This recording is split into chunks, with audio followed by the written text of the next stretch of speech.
And we start treating our mental health like it's this really delicate flower and we have to protect our mental health. And it's like, no, our mental health is a tool. It's a muscle to prepare us to deal with heavier things in life.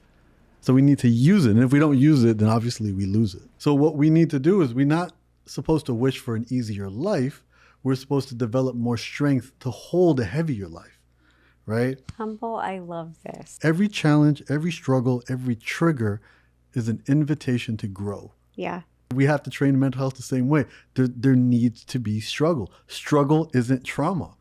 We need to voluntarily struggle to strengthen our mental health. So when involuntary things come that attack our mental health, we can handle it. We can handle it. Roll up to my table and you won't believe it's Rodiculous. Not just serving cookies, now I'm spilling tea. It's Rodiculous.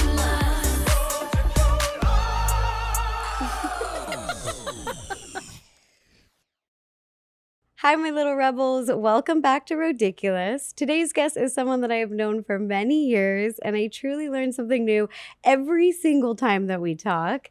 He is a New York Times bestselling author, public speaker, musician, designer, spoken word artist, and so much more. You guys are really going to like this episode, I promise you. He has just released his 4th book. I have the privilege to sit down with my good friend, Humble the Poet. Welcome, Humble. Thank you so much for having me, and congratulations on all of this. It looks amazing. Thank you. Thank you for It's so being here. awesome. I miss your face. We were just talking about this when you came over, but you used to be more in LA and now you're in New York, and I feel like I don't get to see you as much. So I just I don't get my Humble fix. Well, I'll make it a priority to ensure I get my row fix. Yeah, my it's row really and mic making my fix, heart happy. Like I was Mike and I were talking about it of how long we've known each other, and it's been so many years. I know we met, I think through Lily, like years ago, but I was looking at all the books you've written. I was like, wait a minute. We were friends when you wrote your first book. Yeah. This was the first one. Yeah. And this was one of my favorites. Oh, thank you. This Thank one. you so much. And then I feel like this started it all, the Unlearn. It's 101 Simple Truths for a Better Life.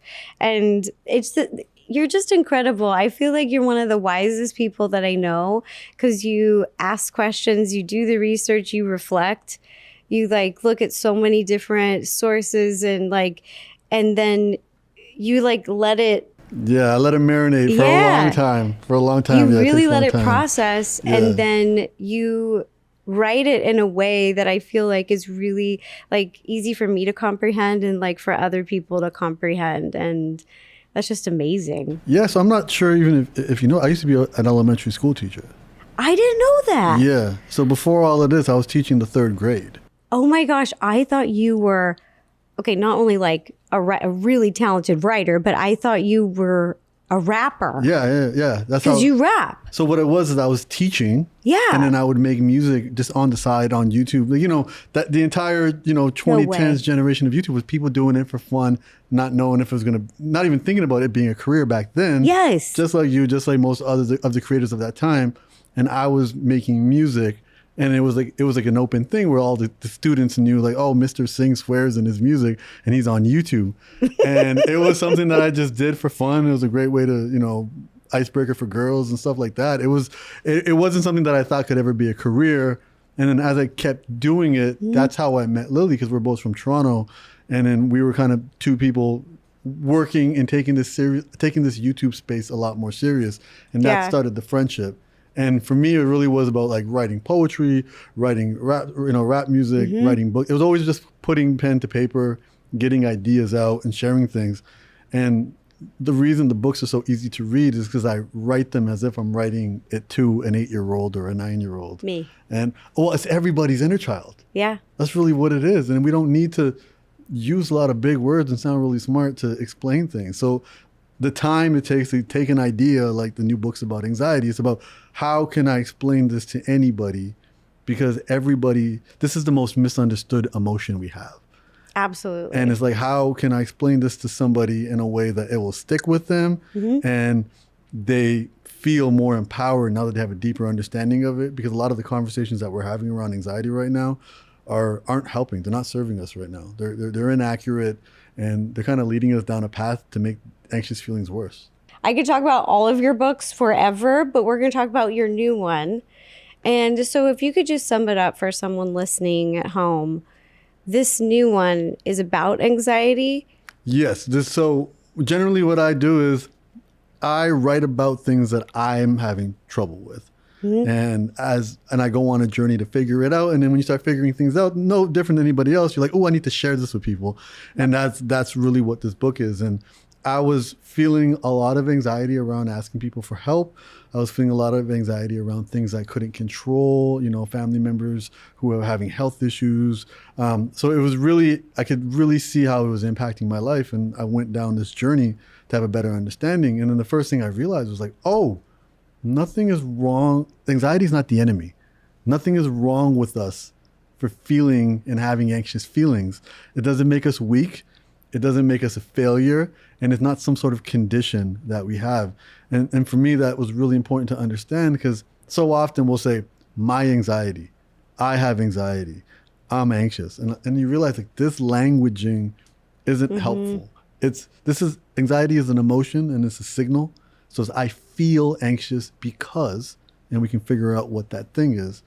And we got to pay attention to the signal, because right now we're kind of taught if you have anxious feelings, we should distract, avoid, or medicate. And all of that makes us feel better, but none of that is going to make us become better. We're just temporarily hitting the snooze button on an alarm. Yeah. Not realizing that it's going to come back unless we address what is. Like if the smoke detector went off in this room right now, we have two choices. Rip the smoke detector out the ceiling or rip out the battery so the noise isn't annoying us anymore, or we look for the smoke. And if we look for the smoke, then we realize the smoke detector's on our team. The anxious feelings are often on our team. And because we haven't spent a lot of time cultivating a relationship with our anxious feelings, it can misfire. It can go off in moments that aren't dangerous, because our brain thinks anything that's unfamiliar, anything that's challenging, anything that's new, anything that reminds us of something that hurt us is instantly danger. And now we start to get to this world of like anything that's a struggle is danger. Any person we don't get along with is toxic. Anytime that we're exhausted, we're burnt out. And it's like, that's not always true. And we start treating our mental health like it's this really delicate flower, and we have to protect our mental health. And it's like, no, our mental health is a tool. It's a muscle to prepare us to deal with heavier things in life. So we need to use it. And if we don't use it, then obviously we lose it. I think your book is coming out at the perfect time, because I was watching a TED Talk that said they think more people now than ever are struggling with anxiety, and it's a lot more common nowadays than it even was back when I was growing up. And they said it is a natural thing, like it's a natural reaction your body feels, like a trigger. But people are feeling it more and more for things that are less and less threatening, even though that's what the trigger is supposed to, it goes off when we feel like we're threatened. Absolutely, it's a survival instinct, right? It's a primal instinct that we had if we saw like a scary lion in front of us, or we saw a poisonous spider. We will get that triggers that feeling. But they're saying even more now than ever, people are feeling it when you feel really stressed, when even for like if you have a bad experience at the dentist and then you go back to the dentist, you can start to feel those fears and anxieties again, because it can be like a mental stress factor, not just physical. And I feel like now people are so stressed out, more than I've ever seen, just because of how our world seems to be so like anxious itself. Like I'm feeling a lot of that from other people, and I feel like there's no better time for this to come out. I feel like this could help a lot of people. I completely agree with you. I think the book is both coming out too late, too early, and right on time, depending on where people are in their own feelings. And it really is this situation where it's, there is so much change happening in the world, and we think the change is creating stress for us. What we have to understand is It's actually our resistance to the change that's creating the stress, because change is always going to be happening. Change is always a constant. And I want the listeners to understand there's nothing wrong with you for having these feelings. What we have to do is we just have to reimagine our relationship with these feelings. Anxiety is the most misunderstood emotion we have. We look at it like it's a condition, like it's dandruff or it's like cooties or herpes or something. You're like, and we get somehow away caught from it. me. Yeah, get away from me. And it's like, cooties. yeah. And instead, look at anxiety the way you look at hunger. It's a signal that you need to pay attention to something. And you don't say to yourself like, I just ate 4 hours ago. Why do I feel hungry again? You understand that it's going to continually come back because it's a signal that your body needs fuel. And every now and then, you might get the signal that you're hungry, but you're not actually hungry. You might just be dehydrated. You might just be stressed. It's the same thing with anxious feelings. That is so true. Isn't that messed up? I'm Well, like, why has our bodies not evolved yet? So like, Our world has evolved much quicker than our bodies. Yeah. So what's happening is the reason we have all these anxious feelings is because we are carrying much more weight than we're designed to carry. And on top of that, for some reason, we all think this is like an individual thing. Like it's my anxiety, your anxiety. It's like, no, this world is More on anxious. fire. It's a dumpster fire. And we as a collective are all dealing with that. Yeah. And it's not a failing. And I think this is the thing I'm going to continually repeat. There's nothing wrong with you for having anxious feelings. There would be something odd if you didn't feel anxious in this world. Really, you know what I mean? Yeah. Feeling anxious in the world we live in is like getting goosebumps when it's cold or sweating when it's hot. It's a completely natural thing. I think the only difference is we have an understanding that somehow we need to cure it. And it's like, I didn't write this book to cure anxiety. I wrote this book to cure the hopelessness and the despair around it, where we're like, oh, I don't know what to do. I have an anxiety disorder and it just takes over my life. It's like, well, here's a book of 50 different options to explore. love it. And they're low effort, medium effort, and high effort. And there's just simple things. Like one of the simple ideas I said is just divorce the word should. So I say, don't should all over yourself. Just don't do it. Don't use that word should anymore. I should be doing more. I should be married by the time I'm 30. I should be making I more money. love that. I should just let go of that word. You can replace the word with could. I could go to the gym more often. Don't should all over yourself. should Could all over could yourself. all over yourself. Yeah, I could eat healthier. I could. You know what I mean? I could meditate longer. I could make better financial decisions. But there's not that same the stress. You're not creating that stress that you create when you say I should. Because so Right. often these ideas of should were planted into us by other people, by society, by what we saw on TV. And it just sounds like us, but it's not us. Yeah, I feel like the standards are so high for ourselves And that there's stories that we didn't write. And give yourself permission to just let go of that and just be like, look, I understand where I'm from. Everybody around me is doing X, Y, Z, and now I'm comparing myself to them, especially on the phone. I can see everybody's highlight reel, and I'm comparing that to my behind the scenes.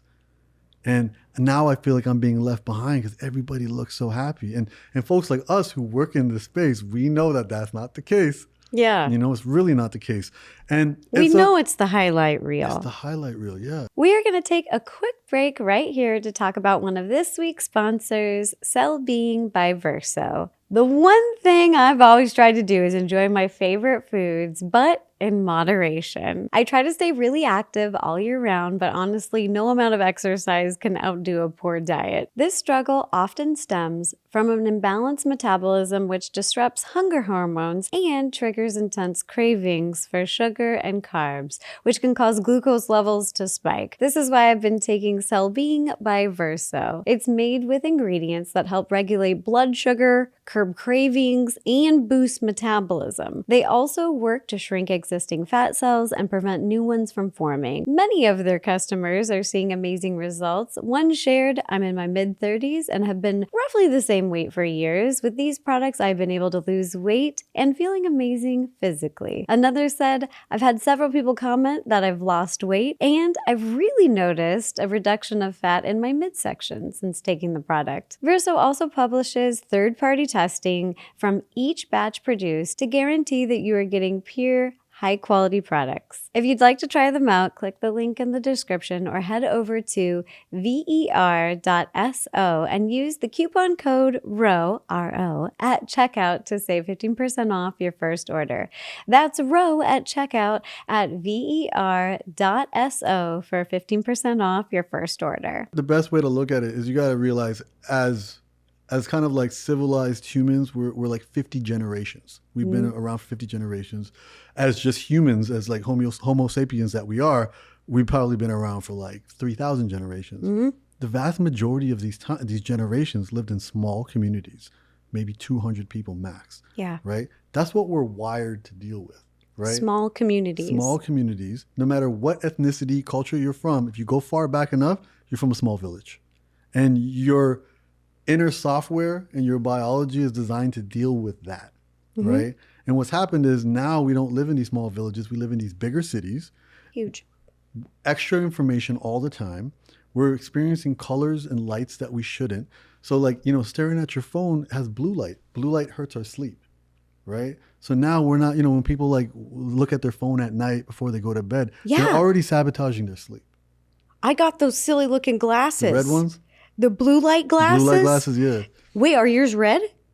Me, I took the need color red? off my phone. I just gave up on. Oh, you did? My phone's black and white. No way. Yeah, You could do that? Yeah, there's a setting on the thing, and then on the iPhone, and then I triple click to make it black and white.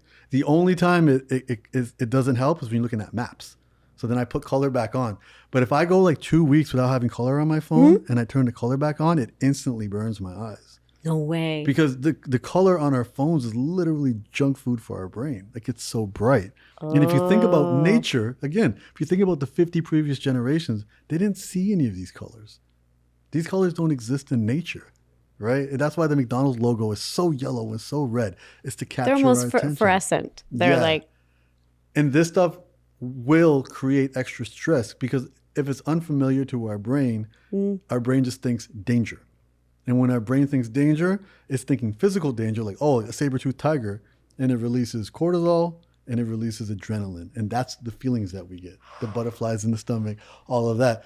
And that's supposed to be preparing us to either run from the danger or fight the danger. Right. But now, instead of having that with a saber-toothed tiger, we're getting those same chemicals released when we get an awkward text message, right?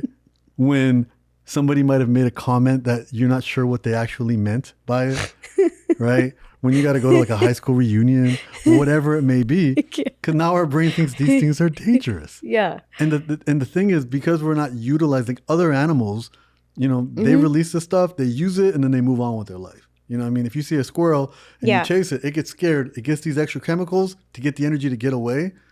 5 minutes later, it's forgotten about it. It's moved on. Yeah, rhinos, they charge. Yeah, they charge. They get stressed. They charge. But and then when the stress burns is that gone, stress off. they're not thinking about it. No. With us, it stays. It lingers. Yeah. We think about it. We often refer to these things We're too as smart. trauma. We're overthinking. Why are we doing this? Well, that's a really good question. So one of the things that we realize is what anxiety ends up being is when our intelligence grows quicker than our courage. Ooh. Right? Ooh, that's deep. Yeah. So that's why the overthinking happens, because the overthinking is a smart way to be scared. Whoa. Because what we'll do now is we'll say, okay, well, I can't get started. I'm not ready. Let me take this thought and throw it on a treadmill so it keeps thinking it's going somewhere, but it's not. And what I'm doing is I'm solving a problem that I invented, but because I'm busy, I'm tricking myself to thinking that I'm doing something and that I'm in control. Whoa. When really nothing's happening. And this is the big idea that I want people to remember. You can't think your way out of anxious feelings. You have to act. Yes. You have to act. My doctor told me this because I got my first panic attack when I got death threats for the first time, when I spoke up about a situation where there was wrongdoing.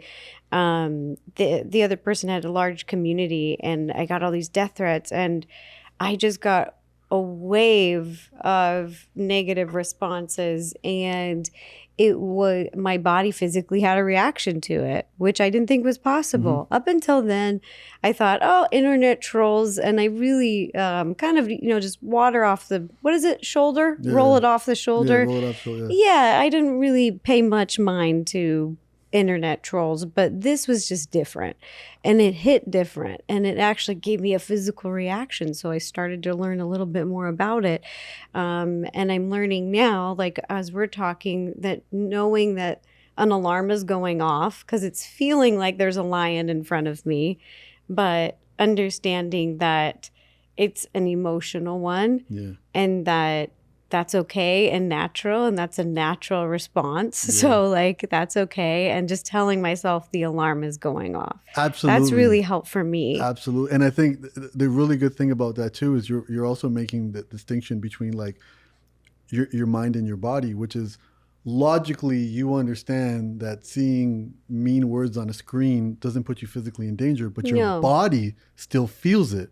And this is really important words, especially when we, go online and we see inspirational quotes and stuff like that. Yes, your mind understands this stuff, but your body, has to catch up. It takes a lot longer for it to catch up, and it's going to only catch up through action, and it's only going to catch up through practice. Oh, I And love that. the way I like to explain this is it's not a light switch, it's a dimmer. Okay. So it's not like, ooh, I didn't get it, now I get it. And it's like, no, it's, I understand where I have to start and I have to practice it. That's the only way my body will feel better doing it. So, let's say, for example, when you were a kid, for example, your parents were like, hey, jump in the pool. And you were totally afraid. And your mother or father was like, I got you. I'll hold you. Your brain trusts them, it believes them, but your body's still like, nope, we're not moving. No. Right? No. But then let's say, despite the fear, you're like, all right, let's just try it. And you take the jump, you go in, and they keep their end of the bargain and they held you up. That doesn't delete the fear. It just makes you a little less afraid. You got to get back out of the pool and do it again and again and again. And the more you do it, then the more your body starts to actually feel safe and trusted in it.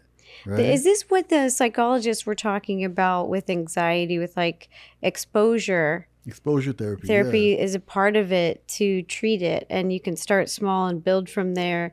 That even though you're afraid to do something or something, that you can slowly build on that and like push yourself Absolutely. outside your comfort zone. Yes, because we have to build resilience. Resilience would be emotional strength. So this is where I'm saying, like, your mental health is a tool, it's a strength, it's a muscle you have to train. It's not a delicate flower you have to protect from people. It is what's going to help you deal with hard life. So what we need to do is we're not supposed to wish for an easier life. We're supposed to develop more strength to hold a heavier life, right? Humble, I love this. And this is the practice that I would love to encourage people to do, is, as you said, exposure therapy, where it's the secret to feeling more resilient is to do hard things on purpose, right? So one of the things that changed my life was I did ice baths. I went to Poland with Lewis Howes, and he invited me out to Poland, and then now I'm sitting in a frozen lake, and your body is screaming, "We're going to die! We're going to die! We're going to die!" It hurts. It really hurts, and you breathe through it, and after about 2 minutes, your body's like, "Wait, we're not going to die. Everything's fine." And that's an example where what's happening is, every single time something new or uncomfortable happens, we instantly react. And our brain is the part of our brain is called the amygdala. It's like the size of an almond. A little right? amygdala, The huh? little amygdala. I like This to little call it. amygdala I doing call its it thing. Amy the brain's bodyguard. That's what it is. The amygdala is the bodyguard for the brain, Got you. and it's the one with the list that decides what's dangerous or not. Ah, okay. But the list is outdated. Very So outdated. pretty much they're like, if I don't recognize you, you're dangerous. But hey, Toxic X, I recognize you, so you can come in. No, Right? shoot. So Yeah. it picks familiar over healthy. Gotcha. So this is why we have to train it. We have to be like, hey, look, we're going to go in this ice. It's going to suck. It's supposed to suck. This is how building resilience feels. It feels like it sucks. It feels like you don't want to do it. And then you start to show your brain and your body, look, we're not in danger. Wow. And when you do that, then when something unexpectedly comes, it'll shorten how much reaction you have, and it allows you to choose a response. That's what we want to do. We want to go from reacting involuntarily to intentionally choosing a response. Someone cuts you off in traffic, you have the urge to punch the horn and scream at them. How quickly can we breathe through that, calm down, and now choose a useful response that will actually be helpful in this? And this only comes from practice. Practice makes progress. Let's go ahead and take a quick break right here to talk about one of this week's sponsors, Revolve. I am super excited because I absolutely love them. I order clothes from them all the time. This one is from the brand Bardot. It's perfect for the spring or summer. It's like flowy. It has a little slit on the side. It's very light and it's corseted and it has a little structure and a little support for the ladies, if you know what I mean. And for those of you who don't know, Revolve is where I go to get so many of my outfits that I wear everywhere on YouTube, Instagram, press events, red carpets, pretty much any life occasion. This is where I'm shopping. I get a lot of questions about my outfits, like, where'd you find that? Where'd you find that? And it's at Revolve. They just have so much, and for every different body type. So whether you're tall and lean or you're short and curvy, from last minute getaways to party dresses and seasonal upgrades, Revolve has you covered with fast 2-day shipping, easy returns, all on them. That's one of the reasons I love them too. I've actually been shopping on Revolve for years now. I love them. They have over 1,200 brands and 100,000 styles across high-end, emerging, and exclusive labels and fashion, beauty, and now even home goods. You can shop a curated selection of some of my favorite styles at revolve.com/row, R-O, and receive 15% off your first order with the code ROW. And I'm telling you, you guys, use it because they don't do things like this very often. So that is revolve.com/row to shop my picks, get 15% off your first order with the code ROW. It ends April 12th, so I don't want you to miss out. It is worth it. Go check it out. And the best way I like to look at this is step one, let's not look at uncomfortable situations as the enemy. Let's not look at a challenge as trauma. Every hard thing isn't trauma. Instead, let's get ourselves to a good place. And even if it means we have to soothe, even if it means like, all right, I gotta take a shot today, or I gotta look at my phone, I gotta do something just in the moment to feel better. But then when we get ourselves to a really good place, so the example I like to use is, imagine I walk by a woman and she has a perfume on, and all of a sudden it triggers me, like it gives me anxiety. Oh. And I was like, whoa, what's going on? Instead of being like, don't ever wear that again, you triggered me, I should do whatever I got to do to soothe myself in the moment. But maybe the next day, after I've had a good night's rest, I've drank some water, I've spent time around people that make me feel good. Now I'll be like, hey, let's revisit that. Let's that trigger was a roadmap. It was teaching me something about myself. And then maybe I got to open a journal and be like, what was that? And then I start to write like, that's the same perfume of the girl who broke my heart. And my body, because there's, the really famous book called The Body Keeps Score, and my body remembers that. Remembered it. Right? So that's what it was. So now I gained some information about myself. Yeah. And I built self-awareness. Then maybe the next step is, hey, let's go to the department store. Let's get the fragrance and let's voluntarily smell it again until we change its meaning. Right. Until our body no longer associates it with danger. Yeah. And I think this is where, because it's been really good that mental health awareness has increased so much, but we've gone a little too far the other way. Now people have created an identity out of their mental health. I'm anxious. I'm anxiously attached. I have this, I have that. As if it's like you made it your identity and now it's an excuse. It's kind of like astrology. Oh, I'm a Scorpio. I'm allowed to do this stuff. It's like, no, this is here for you to understand it. And now all we're doing right now is level one is going to be feeling better, finding different ways to address it. Right. But eventually we want to grow from it, because every challenge, every struggle, every trigger is an invitation to grow. Yeah.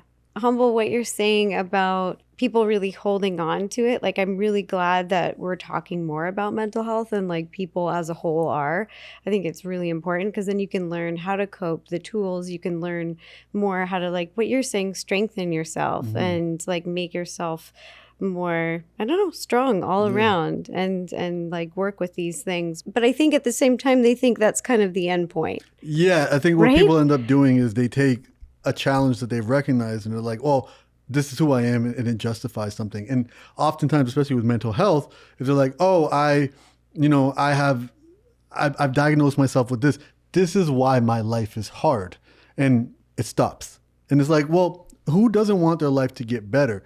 If you don't want, in order for you to have your life get better, you have to let go of the idea that life being hard is going to be a boundary or a barrier, right? And I think even, for example, you're talking about dyslexia a lot. Yeah. It's not like you're like, well, I got dyslexia, so too bad. You've gone through a journey where you're like, okay, well, where is this a superpower? Where do I need extra accommodation? Yeah. How do I do all of this? And none of it is like, I have dyslexia, full stop, and the world has to deal with it, and everybody needs to accommodate me, or I need to rearrange my whole world so nothing is ever difficult for me. It's almost the opposite.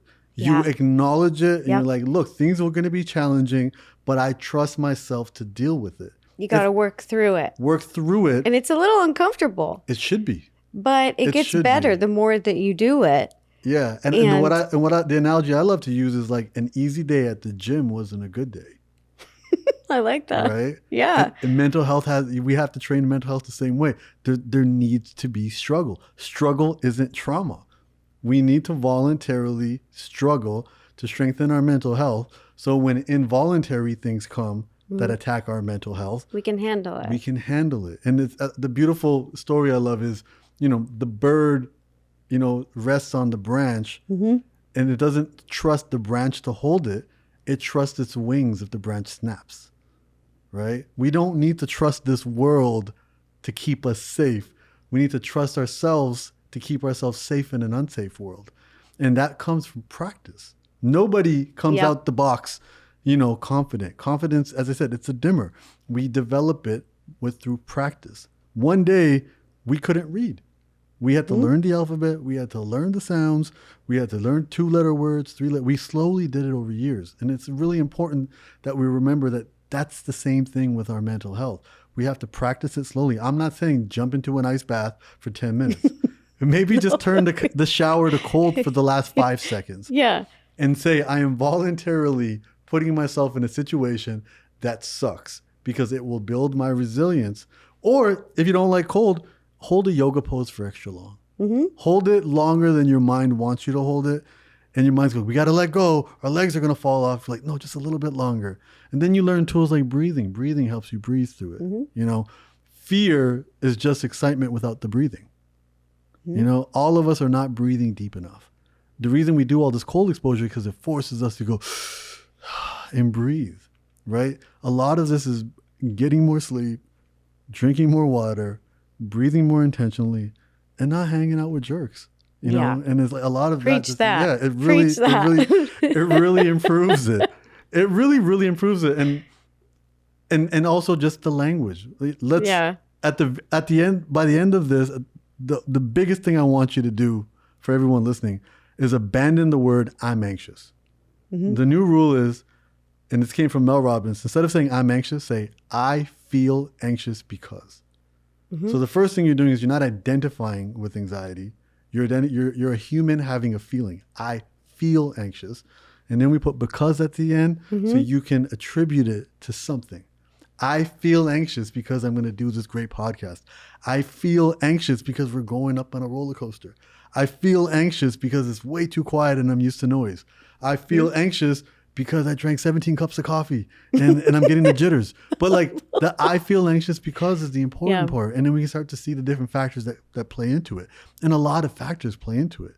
And that because is the smoke that the smoke alarm is trying to tell us about. Yeah, a lot of my friends who have anxiety, they have started to withdraw. Yeah. Because they'll feel anxious maybe at a social gathering.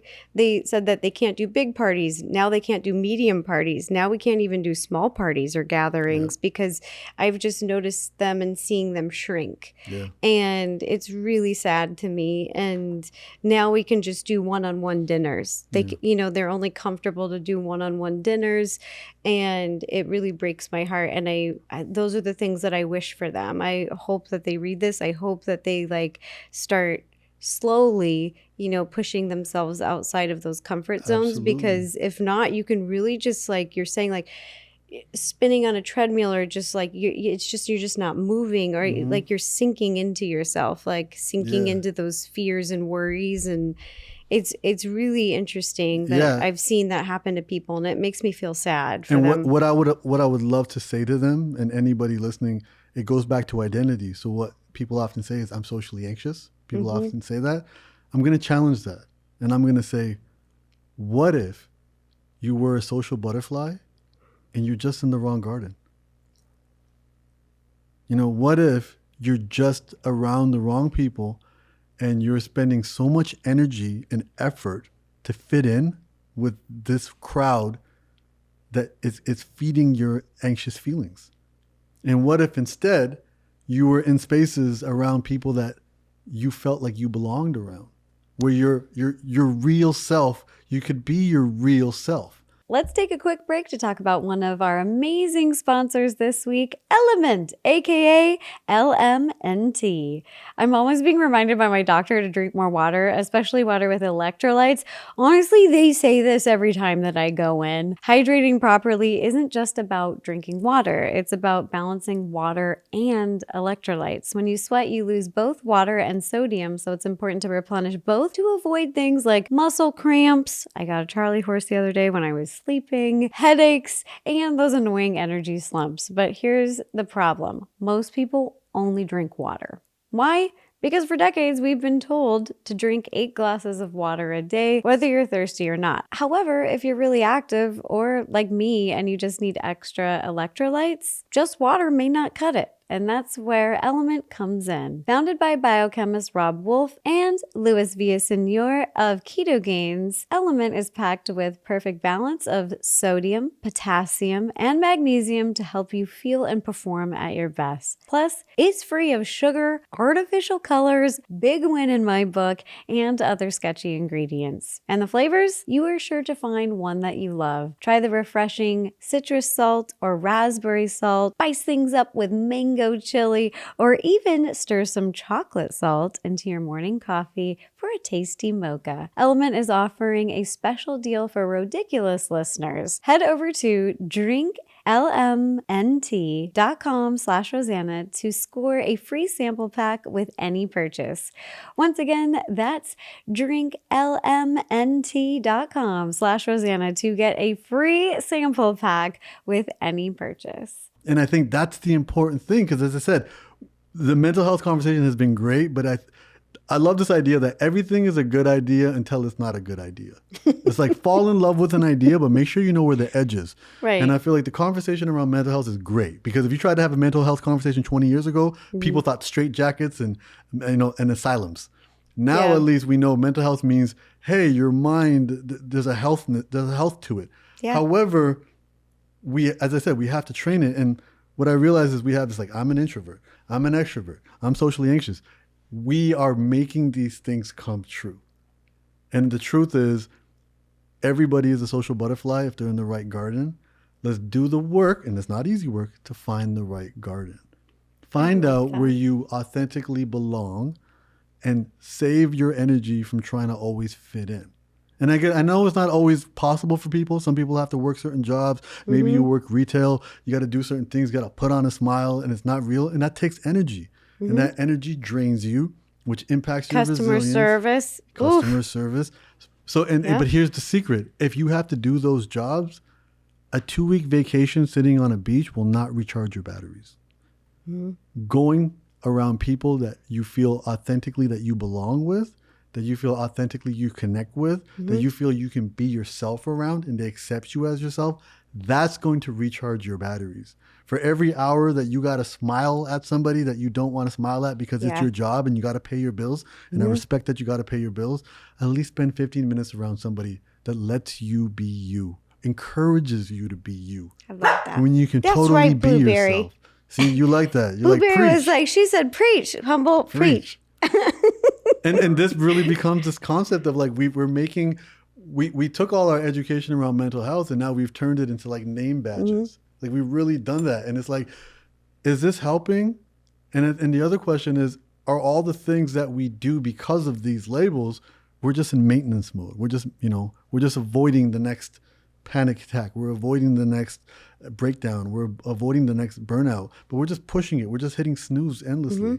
And the truth is, these are all vehicles and opportunity to grow. We can actually become better because of this. Every trigger is something that if we work through it, we can go back and say thank you to it. because it made us grow. Everything that's ever made you grow, everything that's ever made you grow, everything that's ever made the story of your life interesting is you hitting a challenge and having to crawl through it. Mm-hmm. And when you made it out the other end, you had an amazing story to share that's going to help other people. And we're in a world where it's like, no, everybody wants to sell us convenience. Like press a couple buttons on your phone and the food arrives. Mm-hmm. You know, instead of working with another person and learning to communicate with another person and having a meaningful relationship, we can just be quote unquote social by flicking our thumb through and looking at people we don't even know. Or we can have these parasocial relationships, or we like watch porn, and we do all of these things that are, it's fast food. It's easy, it's cheap, and it's convenient. But you do enough of that and it's delicious, but it's not nutritious. No. And your body starts to scream like, we need some nutrition. We can't just keep eating French fries all day. We need real deep connection. We need real, and it We feels need it. amazing. And I think it's a challenge, especially what I realize in Western society, because Western society teaches everything in a straight line. Do this, do this, do this, and then you'll get this, and you'll get your happily ever after, or you'll get your heaven, or you get what have you. And it's like, I come from Eastern philosophy, which is like, there's a cycle. Everything's in a cycle, like the 4 seasons. Everything's a cycle. So instead of me being like, hey guys, I used to be really anxious, and then I figured everything out, and I'll go buy my book, and you won't be anxious like me because I live stress-free.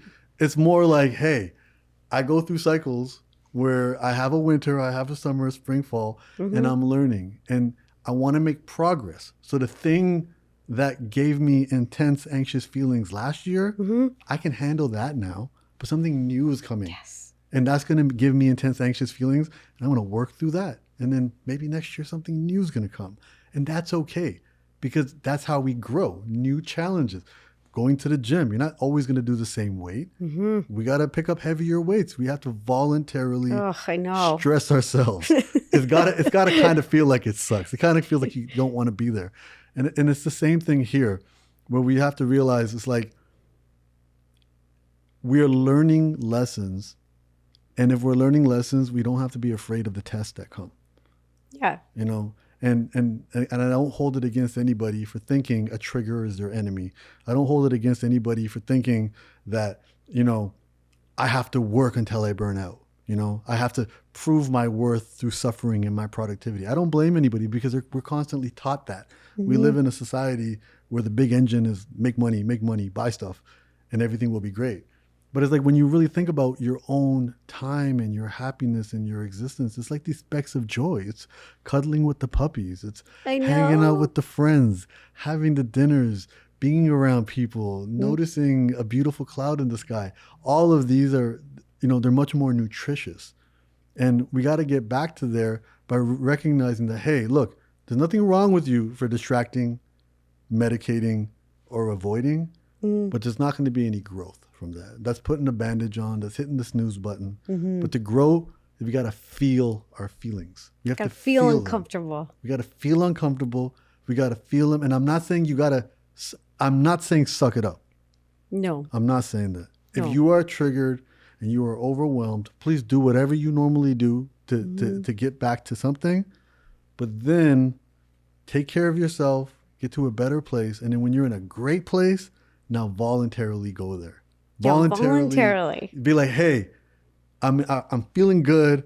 I'm well rested. Everything's great. I'm going to say goodbye to my safe space. Try something outside the comfort zone. Yes, because right now we're trying to make safe space home. I need my safe space. Everyone's looking for a safe space.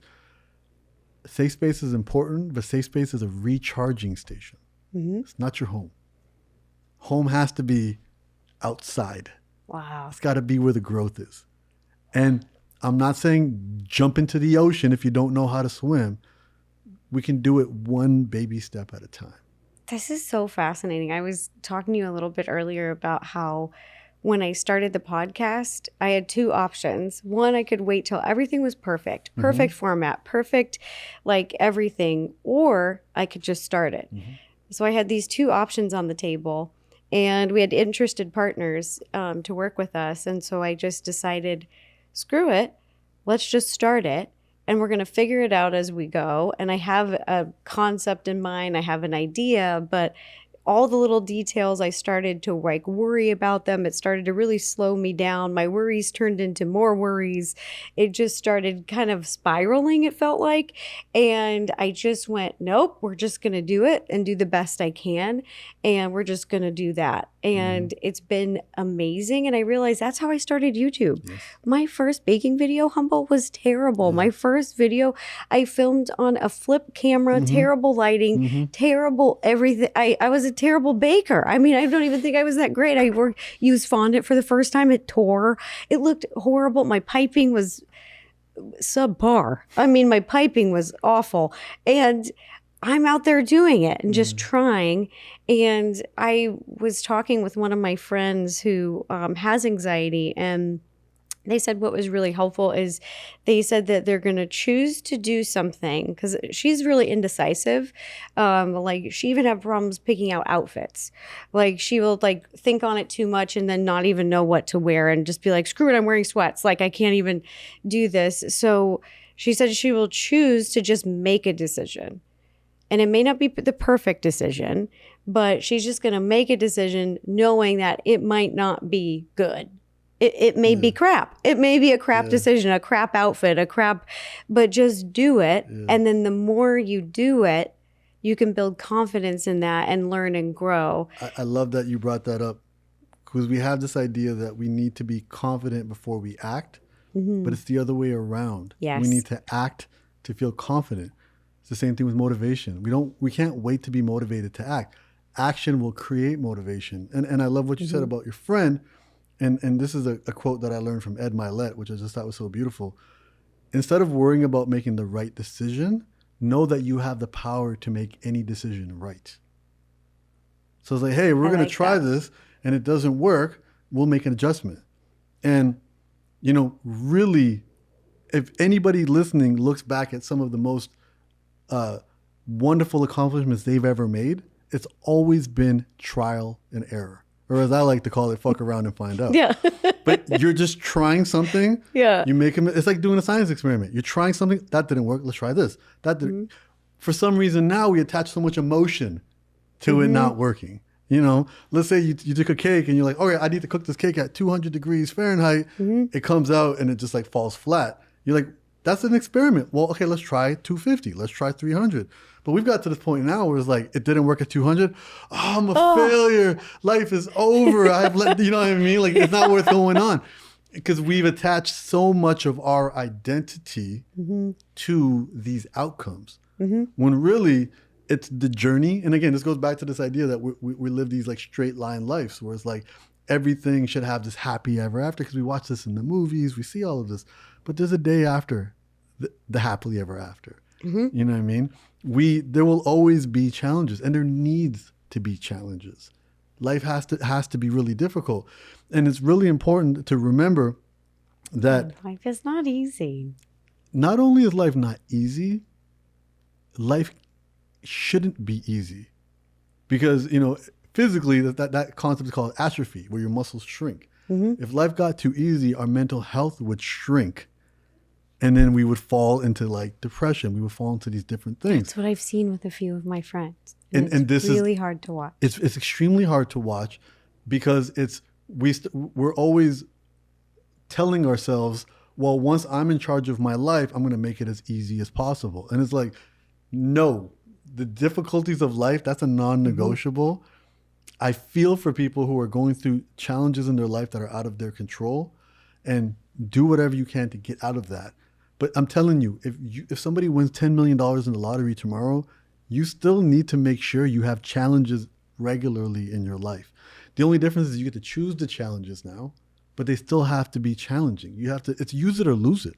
Yeah. Our mental health is use it or lose it. Anyone can get anxiety, depression. Whether you have a lot of money, no money, it can fester, it can grow because those natural reactions trigger. And then I'm learning how you then cope and learn those skills to like cope and deal with those. Well, and this is the question happen. now. Do we just want to cope? Do we just want to survive these? Do we just want to keep our lips above water? Or grow stronger. Or do we want to grow? Yes. So instead of dealing with these, we want to develop through them. Oh, yeah. right? And that's the part where it's like, okay, you know, as I said, like these books, like I was Got a it. teacher. Cope and grow. Yes, cope. It's either cope or grow. Oh, really? Yeah, coping is surviving it. Oh. Coping is. I'm so glad you told me this. I Yeah. feel like I'm just like, I thought it was cope and grow. No. Well, No. But again, they're still on the same team. Whereas, like, if Oh, this same first, team, okay. If this first happens, cope. Like They could immediately be friends cope. for a little Yeah, bit. but don't think like you That's gotta, the stopping point. yeah. Don't think that Right. you're just gonna find new ways to cope and that you're growing or you're healing. Right. That's not healing. Going through it is the only way to heal. You can't heal it until you reveal it, right? And as I said, nobody knows like a trauma. The difference between trauma and bad things. A trauma is when naivete meets benevolence. So pretty much, Yeah. when really bad things happen that you didn't expect to happen, Yeah. that's what can leave that like tattoo on your soul of trauma. Bad things that you know are gonna happen, where you're like, oh, you know, I'm gonna go outside in the rain and I might get wet. That's not gonna be a traumatizing experience because you understand that. Versus, you know, you go out for a walk and you get hit by a car. There's gonna be a trauma in there because Right. you weren't seeing it. Yeah. What happens is when we're harmed in a way that we were unexpected, we want to run to our safety, as we should, right? And then what happens is we get really cynical. We get scared, and now we think the world is a dangerous place, and we hide from it, right? And many people, and I don't blame anybody for being here, but that can't be your permanent space. That's a place to recharge. But we have to change our cynicism into courage. And what courage is saying is, I'm going to go out. I'm going to go back out there.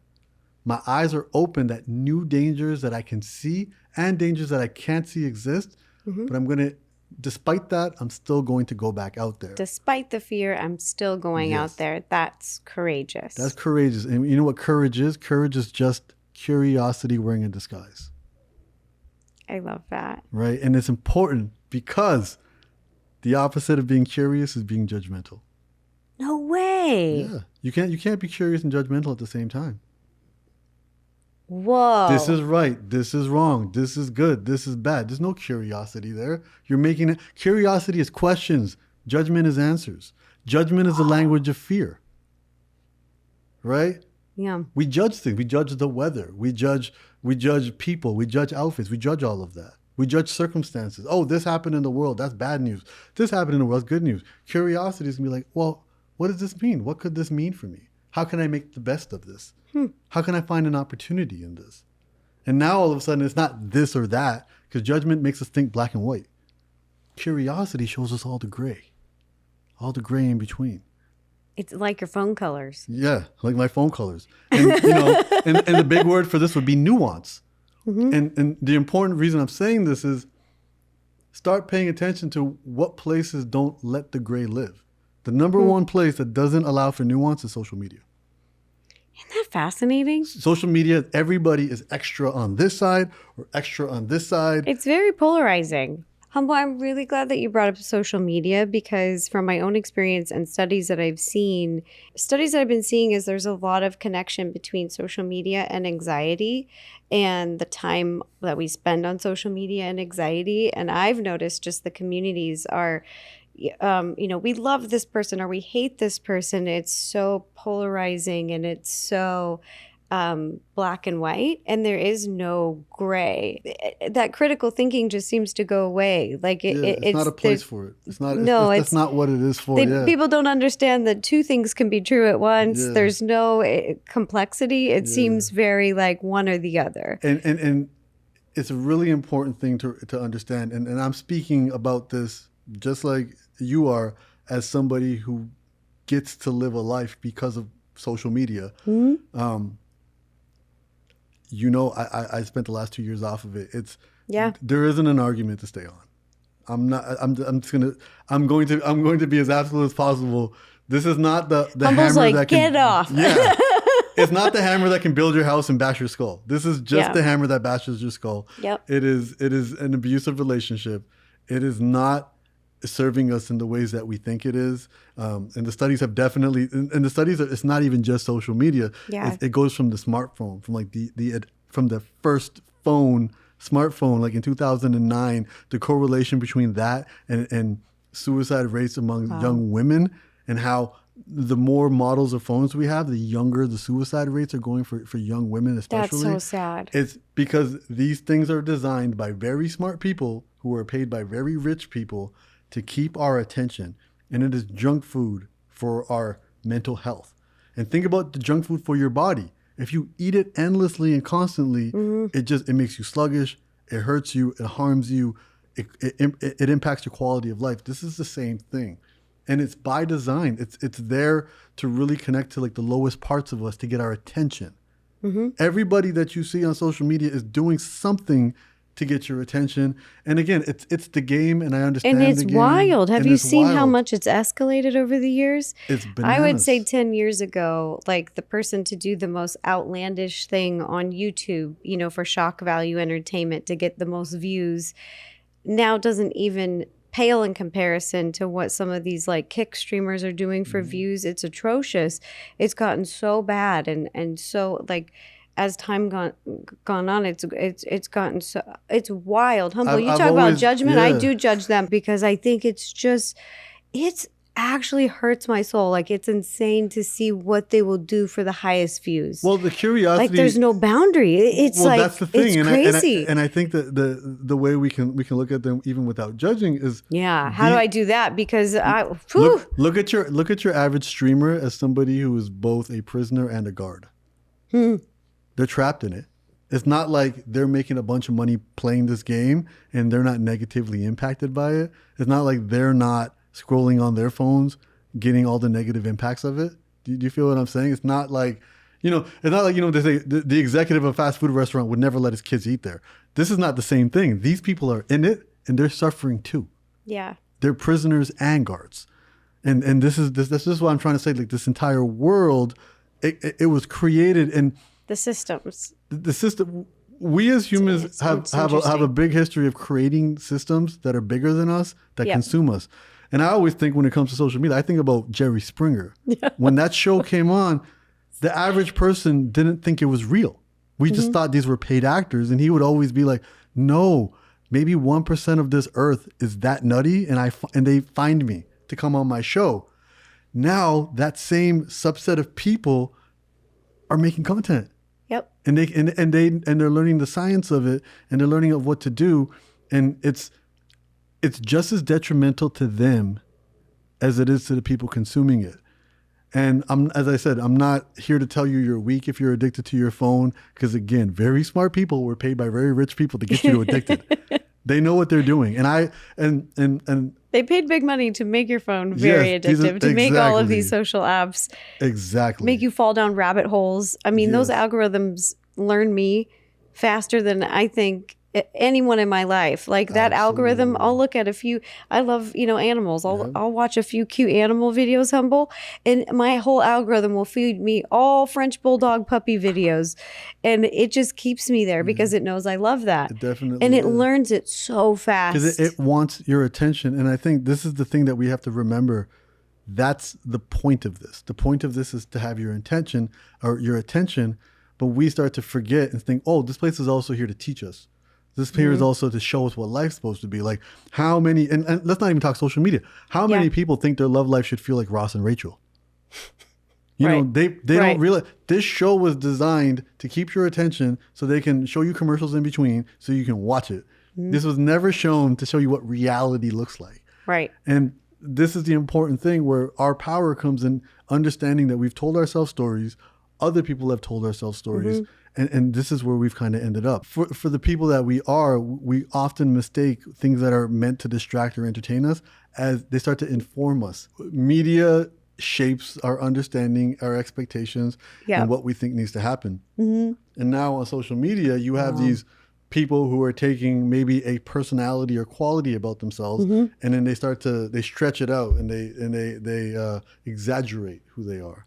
You know what I mean? They exaggerate they exaggerate everything. So it's like some of the biggest streamers, like, they're exhausting themselves by becoming a cartoon version of who they are.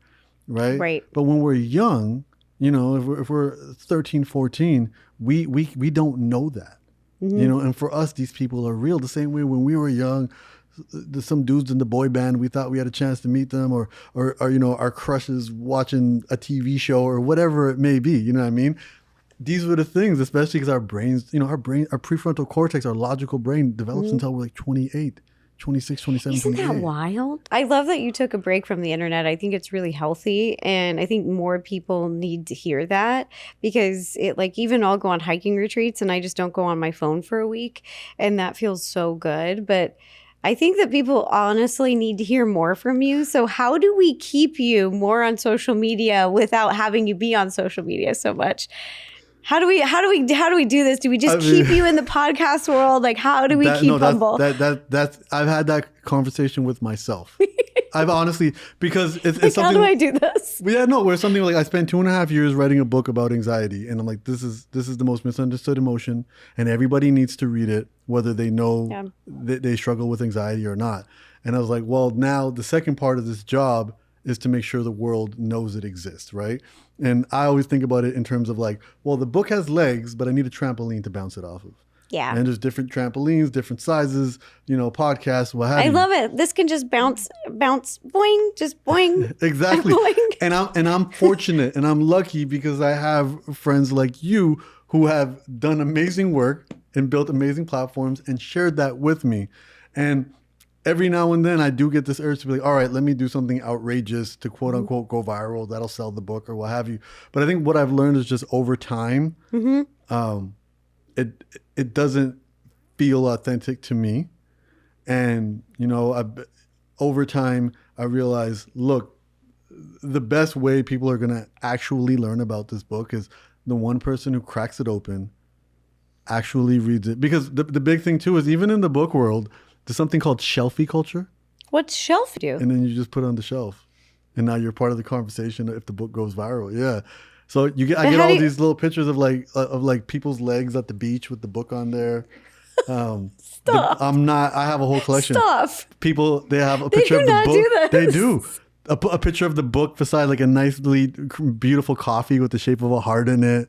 There's a handful of very specific things because it's like somebody's announcing to the world that they're reading my book, and it's a really interesting thing. Was it's like, and then they're putting the book down. What did you call it? A bookie? A selfie? Shelfie. A shelfie. It's a shelfie.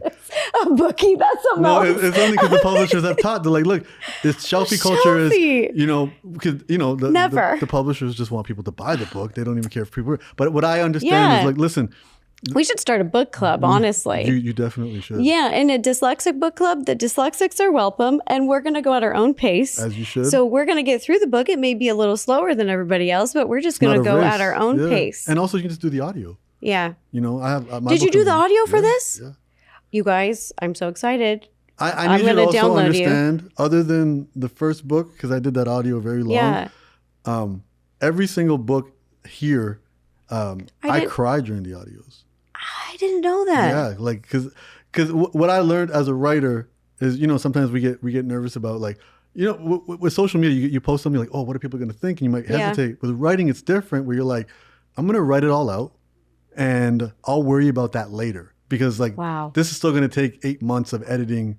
So maybe I said something too vulnerable. Maybe I shared a story I'm not sure I should be sharing. Do you think it allows you as a writer to be really vulnerable? Absolutely. Because you don't have to think about it in the moment of it's not immediate. It's judged slow. right then. I love slow cooked work. Yeah. And it's like I started this book in 2022. So it's like, and then when you finish it, like I finished the book probably almost a year before I got to hold it in my hands because it's a slower process, publishing and editing. Mm-hmm. So what happens is like you'll write something like, oh, maybe I shouldn't say this right now because it's very vulnerable. You're like, all right, don't worry, I can delete it later. And then like 6 months go by, you finish the book and then you don't delete it.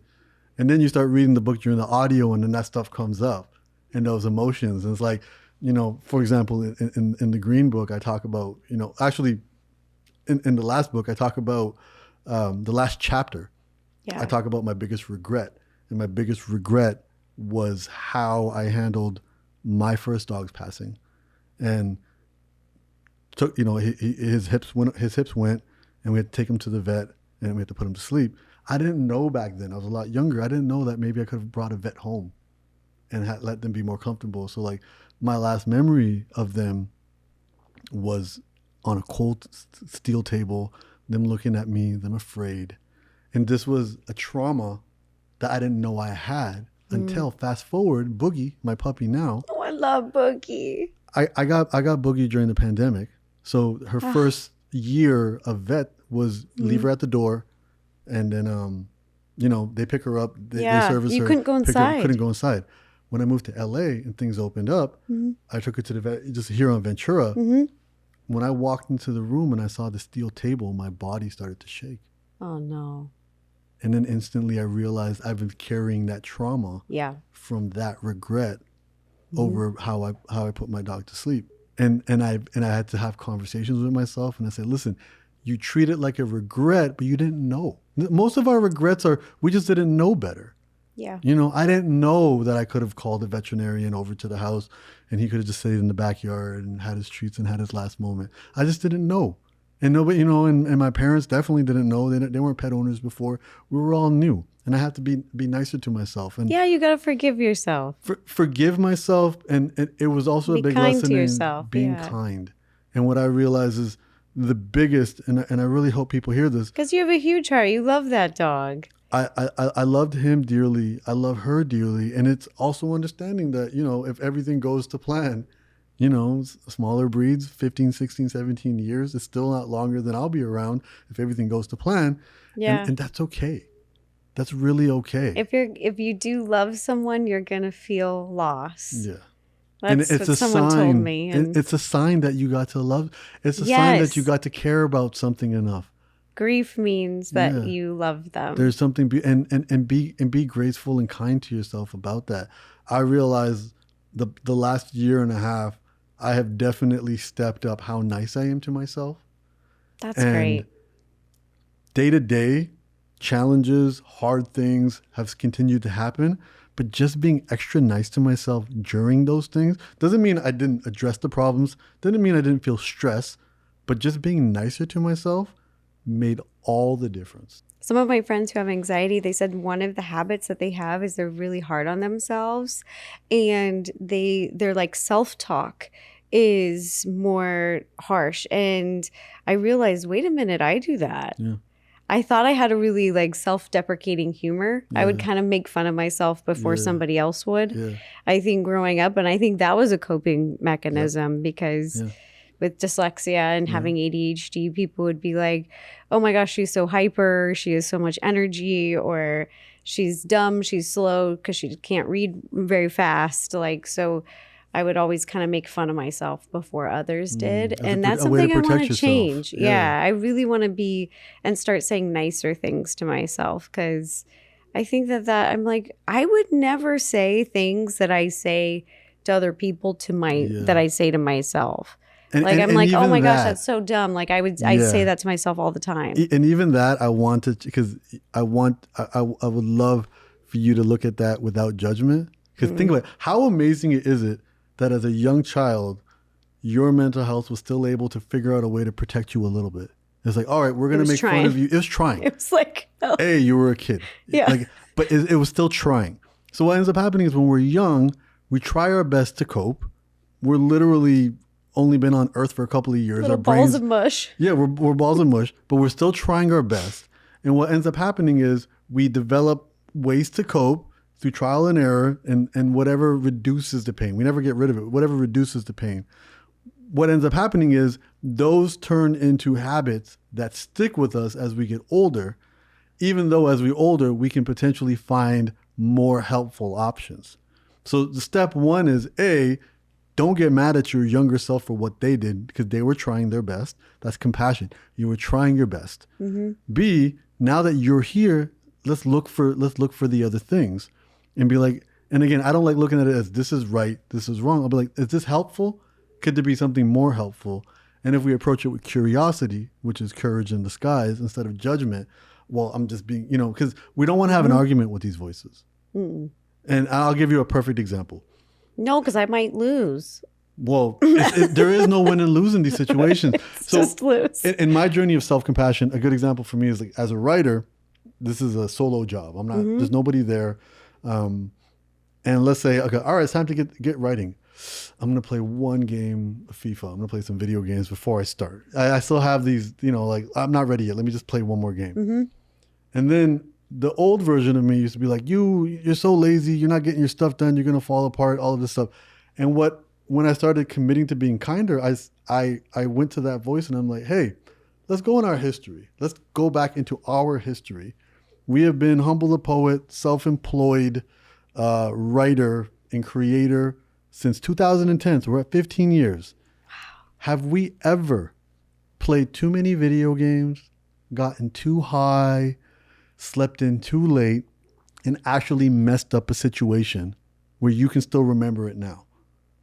And then the voice, we look into our history, like we look into the data, and it's like, no, you haven't. I'm like, then don't be mean to me when I play video games. I got a good track record. I got a great track record. And it brings you happiness. Yeah, I feel like this it is also who I like am. doing something that brings you some joy, helps with creativity. And guess what? Helps If I you want to play relax. video games and I want to go out and party and then tomorrow I got to sleep all day, that's okay. Okay? I'm a human being. I'm here to be. I'm not a human doing. I'm not here to keep doing stuff. I'm here to exist. I'm a tourist in existence right now. I get to exist for 60, 70, 80, 90 years if I'm lucky. And I don't know what's happening after this. I want to experience things. And what I've realized in the time that I've been here is I get to experience joy in these little specks, and maybe kissing Boogie's tummy and maybe, hearing my mother laugh and maybe these little specks and they come and they go. And I want to commit to finding those. But at the same time, I'm going to close my heart off to all of those things if I'm too busy being judgmental. And judgmental is fear. You can't judge or shame or guilt a caterpillar into becoming a butterfly. You can't. These aren't helpful. And this is why I keep saying they're just not helpful. You're a self-employed individual. You are your own boss. And you probably can be the worst boss, and you probably can be your worst employee. But what I am learning is that where I have my weaknesses, I can see them, and I try to bring in people on the team who have those strengths where I'm weak. And what that balance is, and it. that's the better definition of self-love. Really? Think about it this way. Think about anybody that you are head over heels in love with.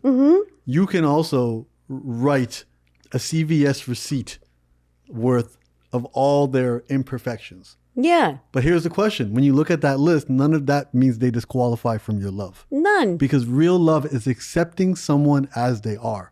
Self-love is accepting yourself as you are.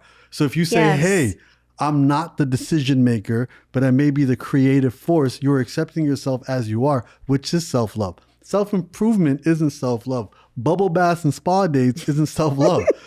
Self-love is being like, look, I understand myself. I see where I thrive. I see where I don't thrive. And that's okay.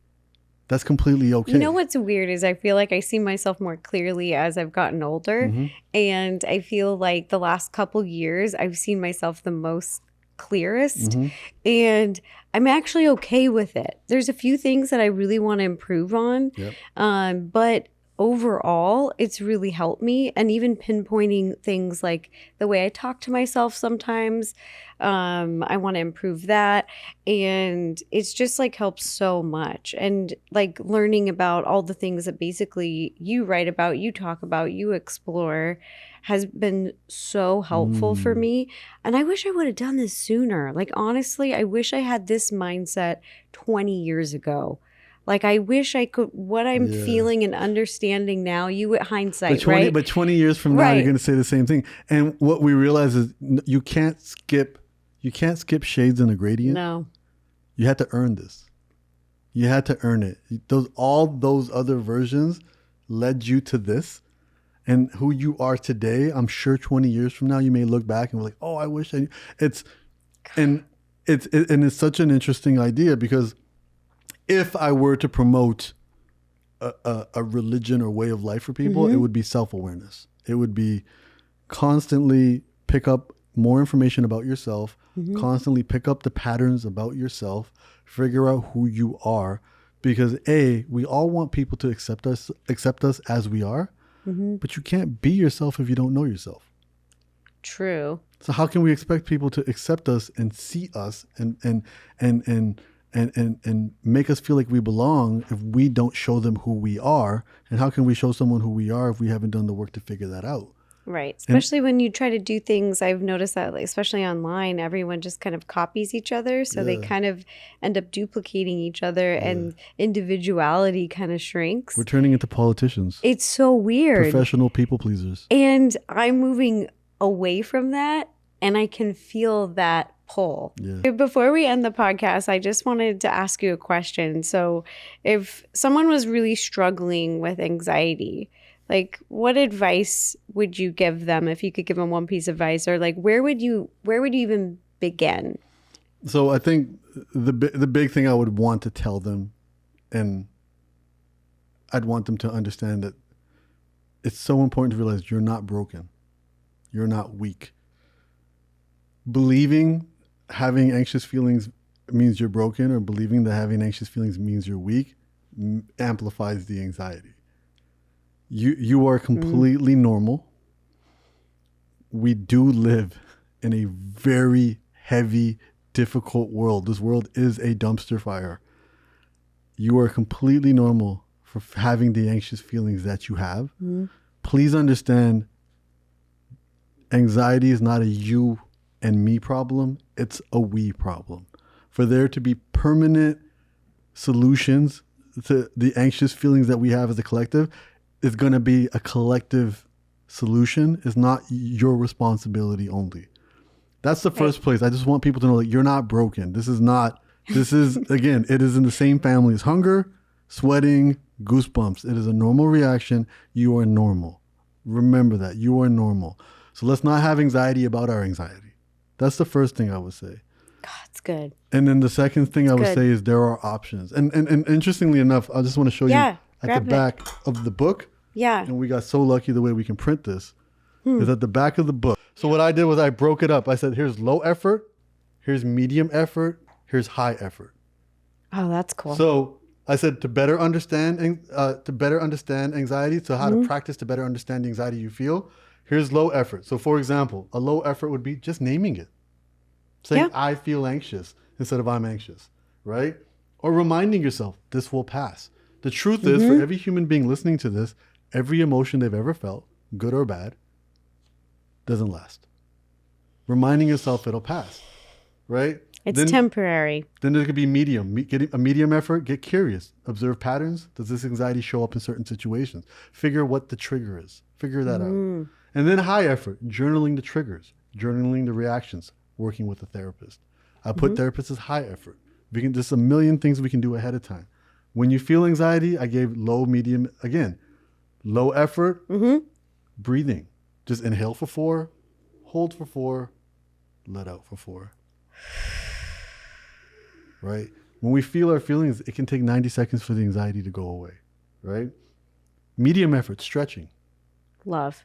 Again, we can't think our way through anxiety. We have to act our way through anxiety. Move that body. Movement is medicine. Movement is medicine. Creativity. Creativity isn't cute. Creativity is medicine. Express, move, paint, draw, dance, sculpt, whatever, just move. And then what I did in the back of the book is to understand anxiety, what to do when you feel anxious, and lastly, how to set yourself up before anxiety comes. So what are things you can do every single day I like that one. to reducing? So a low effort, stick to a routine. Routines help. Yeah. Right?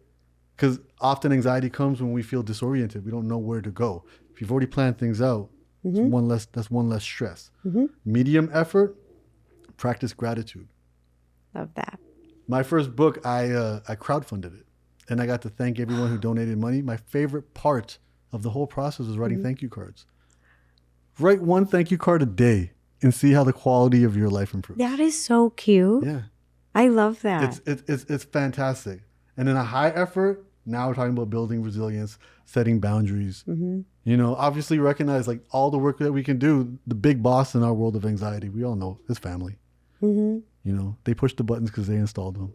Oh, I know. They're good at it too. And the secret is going to be boundaries. But again, that's high effort. Yeah. So this was really important to me. It was like, and I love that, we talked about skipping to the end. which was like, okay, I wrote this book, but if you skip to the end of the book, all the tips are there. I love that you did that because I think that will help a lot of people. Yeah. Like, especially for dyslexics, we really like bullet Yes. pointed things. Like, I force myself to read paragraphs because it is uncomfortable. Yes. It is difficult. Yes. But And you shouldn't have to force I yourself to push through that. love reading. I like stories. Like, every night I am listening to a different book on tape. I just like books, Yeah. and I like learning. So I think I force myself to do that, but the bullet points, the fact that you did that is just so helpful for all the dyslexics out there. They have this really cool book where like one page is written in a paragraph form, and then the other side is bullet points, kind of like more of a list. And it said that's the difference for a dyslexic and then for a more atypical brain. And here's the thing: if you have an atypical brain, right, or if you're not dyslexic, it doesn't hurt you to read bullet points. No, You know, they're great. Yeah, They're accessibility amazing. has been a thing, and as an educator, when I was teaching kids, that was the biggest thing. We were like, listen, we don't have weak students. We just have students who the way we teach isn't designed for them. That doesn't make them weak. You know, it's that Einstein quote: "Everyone's a genius, but if you judge a fish by how it climbs a tree, you'll make it feel bad." Yeah. You know what I mean? And it's like, that poor fish. yeah, He's you make not it seem gonna like be it's useless. You know what I Yeah. mean? And it's like that, and that's the same concept here. And for me, accessibility is really important. I do care about justice. I do care about people, and I do care about people who get left behind. And that was, and even at the front of the book, I did definitions. And I did them as Humble. I love it. simple as possible, because I think that's the thing. So anxiety, the brain's way of signaling us to pay attention, often triggered by real or imagined threats. Yep. That's all anxiety is. It's telling us to pay attention. The same way hunger tells you to pay attention, anxiety tells you to pay attention. It goes whoop, alert. It's the smoke alarm. It's not the smoke. Yep. The alarm is not the enemy. The alarm's trying to warn you. Look for the smoke. If there's no smoke, train the alarm. If there is smoke, thank the alarm.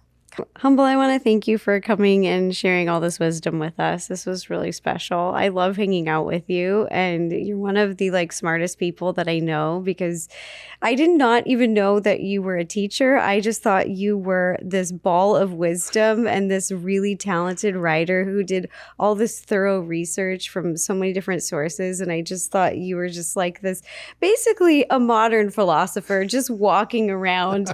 And I was like, I'm so blessed to know you, and it just makes so much sense to know that your background was in teaching. And I just can't thank you enough for being here and sharing all of this with us. And if you guys haven't checked out any of his books, I'm linking all of them. And especially go check out the new one. Humble's holding it. So if you're watching this on YouTube, you can see what it looks like. Unanxious, yes. Yes, And send unanxious. Send me your shelfies. Yeah, Send me your shelfies. the shelfies. Yes, I collect the shelfies. I collect them because I do feel at some point, because I can't fight the shelfies, but I feel like if I get enough shelfies, then I can set a shelfie standard where I'll be like, all right, here's a best practice document of shelfies. Right? We should have a fun little contest, like the best shelfie. Easy, the best shelfie. Yeah. I'll sign a book and send it your way. Easily. Fun Please thing. do. This sounds so Yes. fun. All right. Thanks again, you guys, for listening. And again, I'll be putting all of Humble's links down below. Go check him out. Show him some love. He's the best. And not only about anxiety, but his other books have really helped me. And he was just so sweet and thoughtful. I remember when these books came out, Humble even mailed them to me with Post-it notes of specific, chapters and quotes. And it was just so thoughtful of you and so sweet, because I really gravitated towards those. And I really, it was so meaningful to me. It was just I can't explain to you how thoughtful and nice that was. No one's ever done that for me before. Thank you. It's as I said, I've gotten My heart so would just lucky meeting you. exploded that day. I was like, oh, that's so nice. I'm so the Italian emotional. I'm like, oh. As I said, I think I realize, and I think a lot of people even listening, you get what you think you want, and you're like, wait, something wasn't there, and then you realize relationships, people, is what matters, and I do love the fact that you and I have had. I mean, and we also text. We've had multiple conversations. It's not a for the camera relationship that so many people on social media have. I know, And- it's so weird. Yeah, and that's the thing with me not being that. I felt not being online and not always being on social media, it made me feel really good that like, even though I hadn't been active in so long, whenever I come back, everybody still embraces me with open arms. And I used to have a lot of insecurity around hanging out with everybody because I was like, oh, I don't have as many followers or subscribers. Like, why would they hang out with me? And then it kind of taught me like, well, I think they like me. And it was just, oh, people can like you for who you are, even if you're in a city that's very transactional. Yes. And I think that was a big lesson that I've learned, especially now that I've left the city and I'm around other folks from different industries. And it's been a really big culture shock where sometimes I was like, wait, some of those friendships in LA were more authentic than, this new real estate buddy I made who wants me to like post for his company or something. It's a whole thing, but I really appreciate it. Humble, we literally need to go to dinner sometime and talk about this because I've been really on a mission, like in the new chapter of my life, is really like wanting to focus on people who authentically love me for me as I've been myself more. And it's hard to do in entertainment. Thanks again, you guys, for listening. We'll see you next week. Goodbye.